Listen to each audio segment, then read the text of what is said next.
السلام عليكم ورحمة الله وبركاته. الله يحميكم ويحمينا ويسعدكم ويسعدنا، قولوا امين. وجدت لكم اكله طيبه كثير كثير كثير بدكم تحبوها وسهله ولذيذه ومغذيه، هي كفته الرز.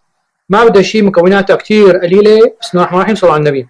بدكم لحمه مفرومه نص كيلو، بدكم رز مطبوخ، بدكم بصله ناعمه، بدكم معلقه صغيره كمون، معلقتين كبار طحين، شويه صنوبر، بقدونس مفروم، بيضه، ملح وفلفل. بنخلطهم مع بعضهم بايدينا. بدكم تلبسوا كفوف، ايديكم تغسلوها قبل وبعد. بعد ما خلطناهم بالايدينا بميه، نسوي طابات